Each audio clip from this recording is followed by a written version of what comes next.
असां समूरियूं लज़तूं उता प्यार सब छॾे हसीन यार छप छॾे ही ज़िंदगी गवाई आहे ए देश तुंहिंजे ई करे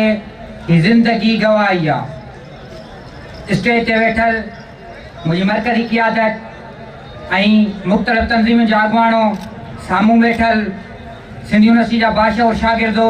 जीए सिंध जीए लतीफ़ जीए शागिर्द जिदोजहद। अॼु सिंध शागिर्द सभा जो ही प्रोग्राम हो।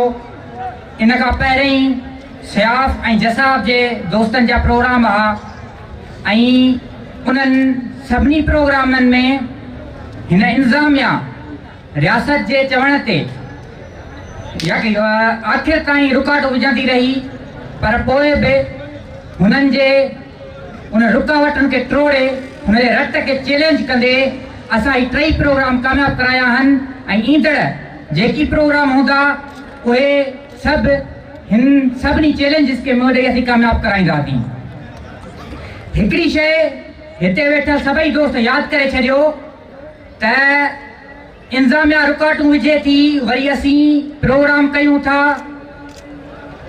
इहे असांजो कंहिं क़िस्म जो ज़िद न आहे, ही वक़्त ऐं हालात जी ज़रूरत आहे ऐं जेकॾहिं वक़्त ऐं हालात जे ज़रूरत ते जेके क़ौमूं जेकी समाज पूरा न लहंदा आहिनि त उहे हिन सिफ़ाई हस्ती तां मिटिजी ख़तमु थी वेंदा आहिनि। उन करे हिन वक़्तु जेका वक़्त जी ज़रूरत आहे उहा इहा आहे त असां रेज़िस्ट कयूं, असीं सियासी मज़ामत करे पंहिंजा जेकी समूरियूं एक्टिविटीज़ आहिनि उहे डिजिटल तौर ते कामयाब करायूं। सिंध यूनिवर्सिटी उहा धरती आहे जंहिंजे हवाउनि में आख़िरी मुलाक़ात वक़्तु जोड़नि जा जेके लुड़क आहिनि उन्हनि जो दर्द बि आहे त बाग़ी शागिर्दनि जो पंहिंजे वतन जी आज़ादी ख़ातिर वहायल खून जी ख़ुशबू बि आहे। ही इदारो जिथे साईं जीएम सैयद पंहिंजे फ़िक्र जे बुनियाद ते अॼु आहे, उते पूरी सिंध मां हिकिड़ा उहे शागिर्द बि ईंदा हूंदा जेकी पंहिंजे प्रोफेशनल करियर खे ठाहिण ईंदा हूंदा। हिते उहे शागिर्द बि ईंदा हूंदा जेकी हिते पंहिंजूं यादूं ठाहिण ईंदा हूंदा ऐं यकीनन हिते उहे बि बाग़ी शागिर्द हूंदा जेकी शहीद अफ़ज़ल आसिफ ऐं शकील जे कतार में पंहिंजो नालो लिखाइण आया हूंदा ऐं सिंध शागिर्द सभा उन कतार जो नालो आहे। ऐं असां तव्हांखे यकीन था ॾियारायूं त अॼु असां जिते बीठा हुजूं पर उहा कतार कॾहिं न ख़तमु थियणु ॾींदासीं। हिते सिंध यूनिवर्सिटी जे अंदरि साईं जीएम सैयद पंहिंजे फ़िक्र जो जेको बुनियाद विधो उहो बुनियाद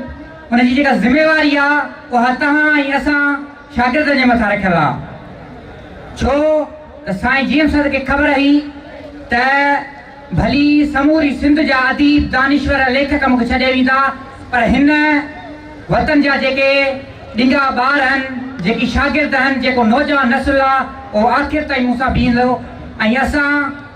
साईं जीएम सैयद ते उन यकीन खे अॼु बहाल रखियो वेठा आहियूं। साईं जीएम सैयद जो जेको फ़िक्र आहे वतन जी आज़ादी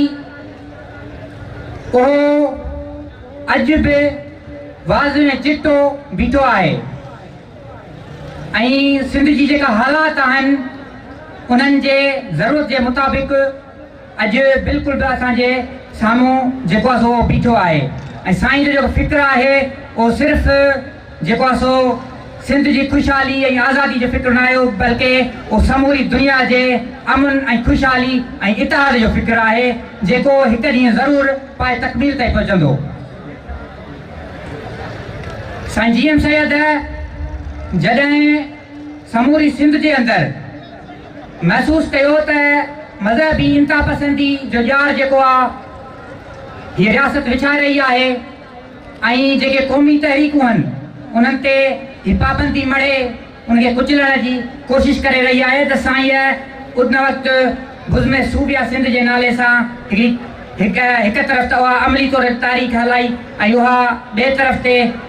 जीअं ॾिठो आहे मूं जहिड़ा किताब लिखी ऐं हिन मज़हबी इंता पसंदि ऐं मुलनि जे मुंहं ते हिकिड़ी चमाट हई। वरी अॻिते हली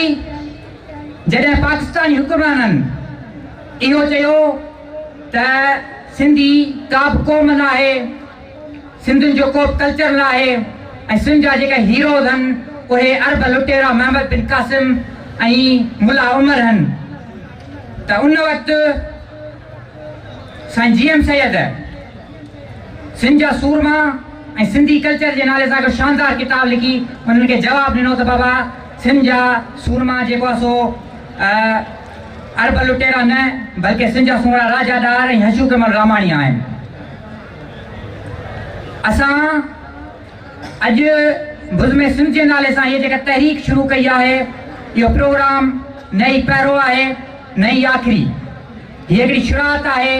हिकिड़ो वचन आहे जेको समूरी सिंध में असीं फैलाईंदासीं। छो त असां सम्झूं था त जेको मज़हबी इंता पसंदी आहे, जेको धारी आबादकारी आहे, जेको आहे सो ॿाहिरियां टाउन जा मेगा प्रोजेक्ट्स आहिनि या सीपेक जे नाले में धारी आबादकारी ऐं आलमी क़ुवतुनि खे सिंध जे मथां मरण जी जेके कोशिश आहे, उन कोशिश उहे सभु जो सभु जेके मसइला आहिनि उहे क़ौमी ग़ुलामी जे करे आहिनि। उन जे बावजूदि बि असां इहो सम्झूं था त जेका क़ौमी ग़ुलामी आहे, क़ौमी इनकलाब खां पहिरीं जेको आहे सो ज़हनी इनकलाब अचणु ज़रूरी आहे। छो त जेकॾहिं क़ौमी इनकलाब न हूंदो त पोइ अॼु असां सां उहा ई हालत थींदी जेका अॼु अफ्रीका सां थिए पई या दुनिया जे ॿियनि क़ौमुनि सां जेके हिन वक़्तु आज़ादी त वठियूं पर उहे पंहिंजनि जेके सरमाएदार हुया, पंहिंजा जेके आहे सो वॾा वॾा जेके बिज़नेसमैन हुया या वॾा जेके उते सिविल सर्विस हुई, उन्हनि जा ग़ुलाम लॻा पिया आहिनि। उन जे करे असांखे क़ौमी इनकलाब खां पहिरीं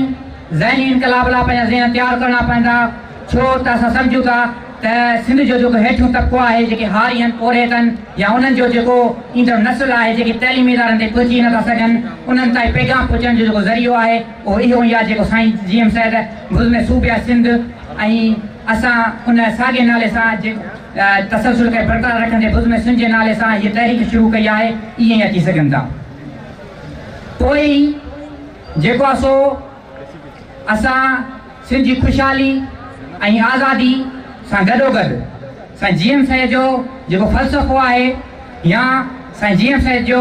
जेको पैगाम आहे या फ़िक्र आहे, अमन आलम इत्तेहाद इंसानी तरक़ी बनी आदम, उनखे पाए तकमील ते पहुचा सघूं था। उन करे असांखे लिखणो पवंदो, पढ़णो पवंदो, रिसर्च करणी पवंदी ऐं साईं जे फ़िक्र खे झरझंग पुॼाइणो पवंदो। ॻाल्हाइण लाइ तमामु घणियूं शयूं आहिनि पर वक़्त जी कमी आहे। असांजी मर्कज़ी क़ियादत अॻिते ॻाल्हाईंदी। मां हीउ शेर पढ़ी पंहिंजी जॻह वठंदुसि। असां समूरियूं लज़तूं उतां प्यार सभु छॾे, हसीन यार छप छॾे, वसल ख़ुशी गवाई आहे, ए देस तुंहिंजे ई करे, ही ज़िंदगी गवाई आहे, ही ज़िंदगी गवाई आहे। जी